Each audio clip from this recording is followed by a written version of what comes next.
और दोस्तों एक बार फिर से स्वागत है आपका मेरे यूट्यूब चैनल पर। तो दोस्तों आज की जो ये सच्ची घटना है ये है महाराष्ट्र की राजधानी मुंबई में महोपय इलाके में 6 मई 2017 को एक नाले से बहुत ही गंदी स्मेल आ रही थी। जो भी व्यक्ति उधर से गुजर रहा था वो उस स्मेल को फील कर रहा था और आसपास के कुछ लोग उधर पर इकट्ठा हो जाते हैं। उस नाले में जब ध्यान से देखा जाता है तो मालूम चलता है कि एक बड़ा सा प्लास्टिक का बैग वहाँ पर पड़ा हुआ है, जहाँ से जो है बॉडी जो डिकम्पोज होती है, जो बॉडी सड़ती है, उसकी जो है स्मेल वो आ रही थी।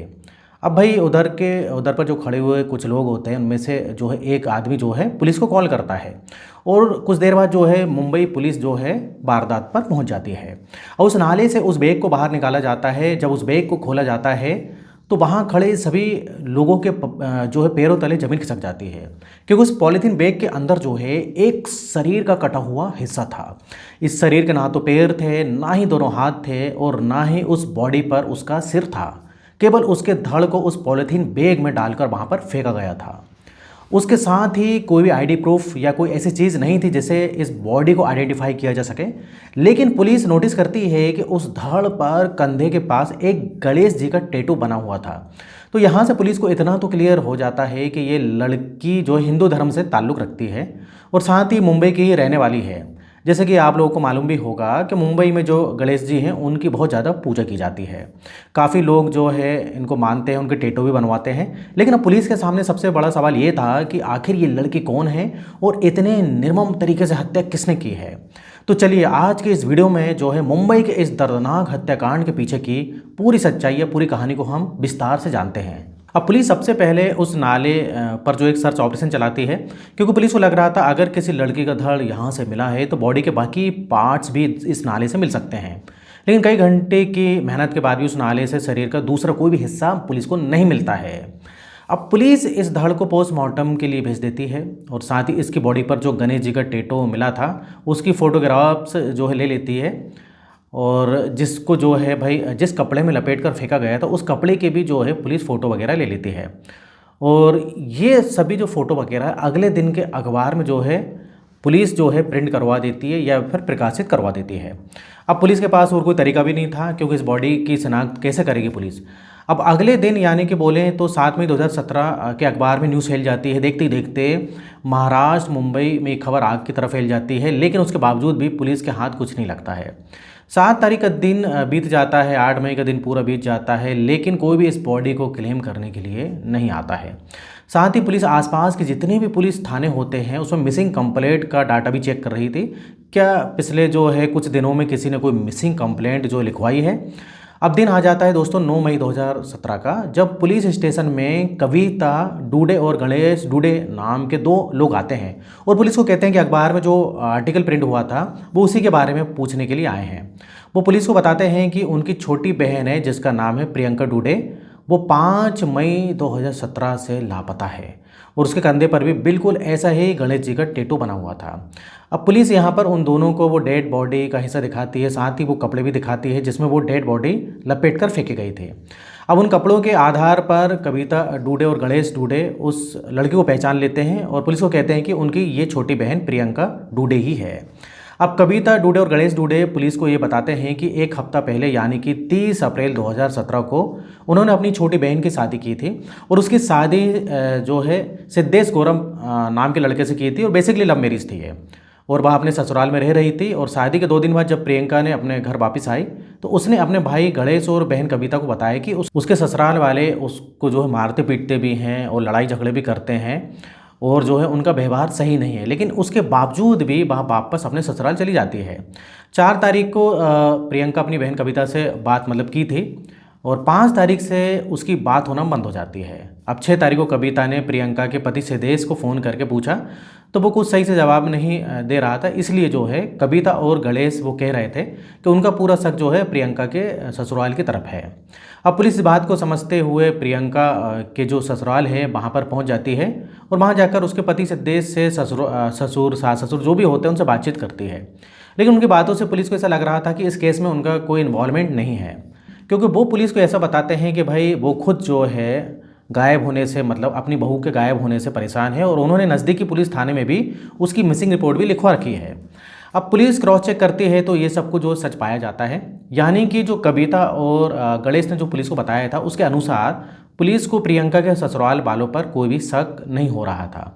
अब क्योंकि पुलिस को इस केस में कोई खास लीड नहीं मिल रही थी, इसलिए पुलिस यहाँ पर प्रियंका डूडे और साथ ही उसके पति जो सिद्धेश गौरव के जो बैकग्राउंड है उसको खंगालना मतलब शुरू कर देती है।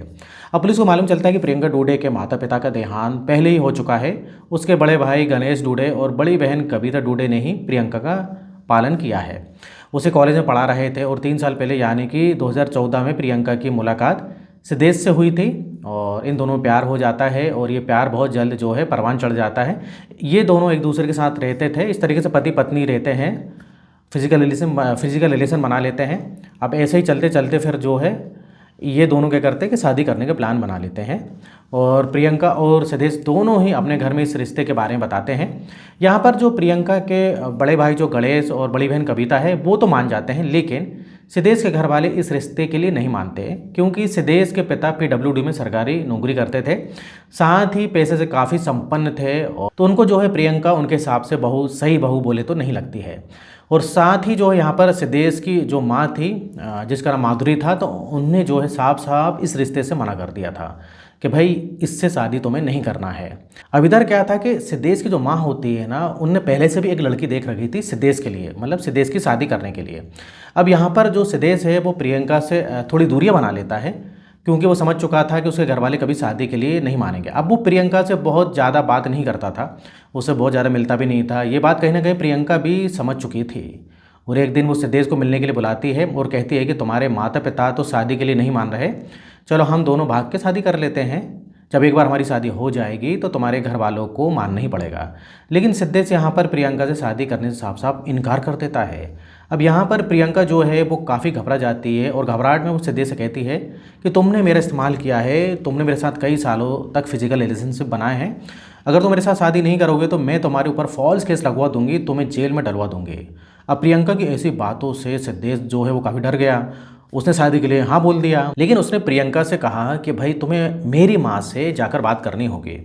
और अगले दिन जो प्रियंका है वो सिद्धेश के घर उसकी माँ से बात करने के लिए चली जाती है, लेकिन वहाँ पर प्रियंका के साथ बहुत ही गलत होता है और दरअसल सिद्धेश की माँ जो है प्रियंका के साथ मारपीट करती है और उसे मारपीट करने के बाद घर से भगा दिया जाता है। अब प्रियंका वापस अपने घर आ जाती है, सारी बातें अपनी बड़ी बहन कविता और भाई गणेश को बताती है कि इस तरीके से सिद्धेश के घर वालों ने मेरे साथ जो है मारपीट की है और वो शादी से इनकार कर रहे हैं। अब इसके चलते जो प्रियंका है और उसकी बड़ी बहन कविता और भाई गणेश है, ये तीनों नज़दीकी थाने में जाकर उनकी रिपोर्ट लिखवा देते हैं। और जब इस बारे में सिद्धेश के पिता को मालूम चलता है तो वो भागते हुए पुलिस स्टेशन में जाते हैं और वो प्रियंका और उसके भाई और बहन को समझाते हैं और शादी का वादा भी जो है कर लेते हैं, जिससे जो है वो केस जो है भाई वापस ले लेते हैं। अब वो कहते हैं कि वो खुद जो है उसके जो सिद्धेश के पिता होते हैं खुद कहते हैं कि मैं तुम दोनों की खुद शादी करवाऊंगा। हालांकि प्रियंका की बड़ी बहन कविता और बड़ा भाई गणेश उसको इस बात के लिए मना कर रहे थे कि वो शादी ना करें, क्योंकि जब शादी से पहले ही सिद्धेश के घर वालों का व्यवहार कुछ ऐसा है तो शादी के बाद कैसा होगा। लेकिन प्रियंका नहीं मानती है, वो सिद्धेश से शादी करने की जिद पर अड़ी रहती है और इसी के चलते जो है 30 अप्रैल 2017 को एक मंदिर में जो है भाई सिद्धेश और प्रियंका की शादी करा दी जाती है। अब भाई शादी में सिद्धेश के घर वाले और प्रियंका के घर वाले जो है मौजूद थे और कुछ करीबी जो यार दोस्त थे वो मौजूद थे, इसके अलावा ज़्यादा लोग नहीं थे। अब प्रियंका ससुराल चली जाती है 2 दिन यानी मतलब 2 दिन के बाद जो है घर वापस आती है और वो रोते बिलखते हुए जो है अपनी बहन को बताती है कि उसके साथ जो ससुराल में बहुत मारपीट की गई, सिद्धेश भी उसका साथ नहीं दे रहा और वो किस तरीके से अपना जीवन बिताएगी उसे समझ नहीं आ रहा। यहाँ पर प्रियंका की बहन कविता कहती है कि तुम वापस मत जाओ और तुम यहाँ पर पुलिस का सहारा लो, लेकिन प्रियंका फिर से जो है भाई वापस अपने ससुराल चली जाती है। उसके बाद दिन आ जाता है भाई 4 मई 2017। जो प्रियंका है उसने जो अपनी बड़ी बहन से बात की थी दिन में, लेकिन उसके बाद से जो है उसका फ़ोन आना बंद हो गया और जब कविता ने इस बारे में सिद्धेश से पूछा तो सिद्धेश को सही से जवाब नहीं देता है और उसके बाद जो कविता और गणेश है वो अखबार में आर्टिकल देखकर जो है पुलिस के पास पहुंचते हैं। अभी पूरा वाक्य सुनने के बाद पुलिस को इतना तो यकीन था कि प्रियंका डूडे की हत्या के पीछे कहीं ना कहीं उसके ससुराल वालों का ही हाथ है, लेकिन पुलिस को किसी भी तरीके का एविडेंस नहीं मिल रहा था। अब पुलिस यहाँ पर सिद्धेश और उसके पिता और उसकी माता माधुरी के कॉल डिटेल्स चेक करती है। यहाँ पर उन्हें जो है उसके पिता और सिद्धेश के कॉल डिटेल्स में तो कुछ नहीं मिलता, लेकिन सिद्धेश की माँ माधुरी की कॉल डिटेल में एक ऐसा नंबर मिलता है जिस पर उसने अभी अभी 3-4 दिन पहले मतलब बात करना शुरू की थी। अब पुलिस अंधेरे में तीर चलाते उस नंबर की जानकारी निकलवाती है तो मालूम चलता है कि वो नंबर किसी दुर्गेश नाम के व्यक्ति का था। पुलिस यहाँ पर दुर्गेश को बिना देरी करे उठा लेती है। जब थोड़ा सख्ती से उसके साथ पूछताछ करती है तो वो टूट जाता है और वो पुलिस को कहता है कि प्रियंका के ससुराल वालों के साथ मिलकर मैंने ही प्रियंका की हत्या की है। अब ये जो दुर्गेश नाम का व्यक्ति था, इसके पहले भी जो है कई क्रिमिनल रिकॉर्ड रहे थे, जिसके आधार पर पुलिस ने इसको उठाया था। लेकिन इसने पूरा सच उगल दिया और पुलिस बिना देरी करे प्रियंका के ससुराल वालों को उठा लेती है, जिसमें उसका पति सिद्धेश, उसका ससुर और उसकी सास माधुरी शामिल थे। यहाँ पर पूरे हत्याकांड का खुलासा होता है। दरअसल जब 3 मई 2017 को प्रियंका वापस अपने ससुराल आ रही थी, तभी उसको मारने पीटने का जो है भाई उसके ससुराल में चल रहा था। कहीं ना कहीं जो है उसकी सास थी माधुरी, उसने जो है रास्ते से हटाने का पूरा प्लान बना लिया था और उसके लिए जो है उसने दुर्गेश को हायर किया था। दुर्गेश को 1 लाख रुपए देने का वादा किया था, जिसमें से 40,000 रुपये उसको एडवांस दिए गए थे और प्रियंका को रास्ते से हटाने के लिए कॉन्ट्रैक्ट दे दिया गया था। अब 4 मई 2017 आ जाती है। रात का समय जब प्रियंका अपने कमरे में सो रही थी तो दुर्गेश उनके घर आता है और दुर्गेश एक तकिए से उसका दम घोंटकर जो है हत्या कर देता है। इस दौरान जो सास और उसका ससुर और उसका पति है वो भी वहीं पर मौजूद थे और वो भी दुर्गेश की मदद करते हैं। उसके बाद दुर्गेश अपना एक साथी विशाल को बुलाता है, जो कि एक ब्लैक कलर की कार लेके आता है, क्योंकि जो है डेड बॉडी को भी ठिकाने लगाना था। अब देखिए इधर पर ये जो विशाल नाम का लड़का होता है और जो दुर्गेश होता है, दोनों मिलकर प्रियंका के 11 टुकड़े करते हैं और अलग अलग टुकड़े करके पॉलीथीन में डालकर कहीं नाले में फेंक देते हैं, कहीं जंगल में फेंक देते हैं। इस प्रकार से अलग अलग फेंकते हैं। अब जो धड़ होता है वो अगले दिन जो है भाई नाले में मिल जाता है और उसके कंधे पर जो टैटू था, उस टैटू की वजह से पूरा केस जो है खुल जाता है। अब दुर्गेश और विशाल के बताए अनुसार पुलिस प्रियंका की डेड बॉडी के बाकी हिस्से भी बरामद कर लेती है। इस केस में मुख्यतः 5 लोगों को सस्पेक्ट बनाया जाता है, जिसमें प्रियंका का पति सिद्धेश शामिल होता है, उसका ससुर शामिल होता है, उसकी सास माधुरी शामिल होती है और साथ ही जो भाड़े के जो कातिल होते हैं जिसमें दुर्गेश और विशाल भी शामिल होते हैं। सारे सबूत और गवाहों के आधार पर इन्हें कोर्ट में पेश किया जाता है और अगले दिन ये जो है भाई जेल चले जाते हैं। और केस दोस्तों अभी भी चल रहा है, लेकिन इस केस को देखने के बाद एक चीज़ तो क्लियर हो जाती है कि आप चाहें किसी से कितना भी सच्चा प्यार कर लो, लेकिन लोग अगर उसको लेकिन आपकी ज़रूरत नहीं है तो भाई उसका साथ छोड़ दें तो बेहतर रहेगा। अब सिद्धेश के साथ भी ऐसे ही हुआ। उसने 3-4 साल तक तो जो प्रियंका है उसके साथ फिजिकल रिलेशनशिप बनाए और जब उसको लगा कि शायद अब उससे दूरियां बनाने में ही जो फ़ायदा है तो उसका साथ जो है छोड़ दिया। साथ ही यहाँ पर थोड़ी सी गलती प्रियंका की भी है। जब उसे मालूम चल गया था कि भाई उस जगह जाकर उसके साथ बुरा ही होने वाला है तो उसको बाहर नहीं जाना था और ना ही शादी करनी थी। तो दोस्तों ये था आज की जो है आज का वीडियो और ये सच्ची घटना पर आधारित है। तो इधर दोस्तों वीडियो कैसा लगा और क्या आपकी राय है वो कमेंट द्वारा बताइएगा और वीडियो को लाइक करिए।